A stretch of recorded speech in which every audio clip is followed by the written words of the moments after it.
Shirt lang talaga. Si Miss Dawn, is that the same scene? Yeah, it would be the same. Kasi nga naiba nga siya. Pero kailangan panoorin ninyo. Kasi it's a scene that's not in the trailer.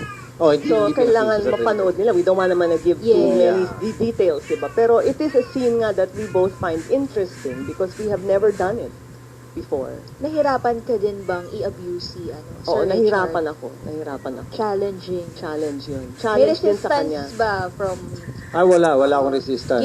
give naman? O, kung ano yung gusto niya gawin sa Ano akin. ka? Nahirapan ka nga. Nahihirapan nga ako kasi kailangan hindi nga ako magre-resist eh. Ha? Landi mo talaga.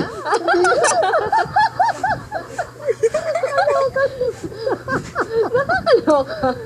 Akala ko sapat na yung good looks eh. Pati pala katawan gusto pa.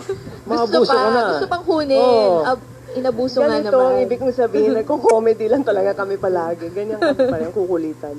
Pero ayan, i-expect yan for sure ng mga fans. Yes, yes. Yung scene na yan. Baka pag pinanood nila, matatawa na lang sila. Pag Parang pinapanood awa-awa nila. naman sila ngayon kay Sir Richard. Yung mga comments ngayon, parang naawa sila. Oo nga. Oo. Parang aping-api naman daw. Oo nga. Naiba rin nga. Naiba nga role mo dito eh. Next time ako naman ang gagawa ng sa inyo. O ganon. Oh, para may iba lang. Maiba lang. Oo, baka abangan nila yung teleserye, i-request nila yan. Wow. Oo, baka yun i-request nila. NPRCB. Mag-trending. No, but we're hoping for a parental guidance rating or at the most mga parental guidance 13. Yes.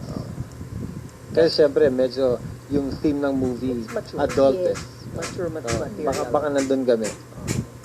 Lalo na sa mga ni-reveal nyo ngayon. Oo. Oo, na pag-abuse. Oo. Ganun din sabi kay Bea, wag masyado please.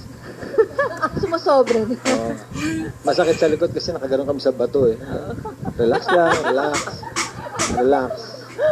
Malamig yung tubig dagat, giniginawa ko. Oo. That's age, Oo. Age na yan. Dali.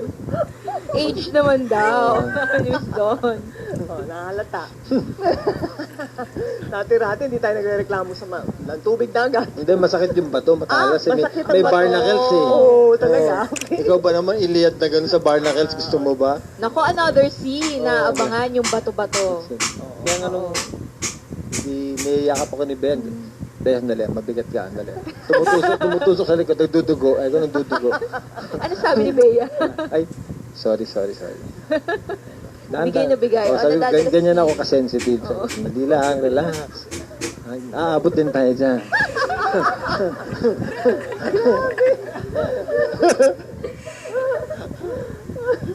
Ayan.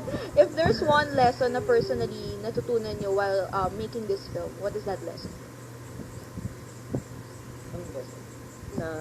That we learn? Yes. Personally, Personally. from the journey.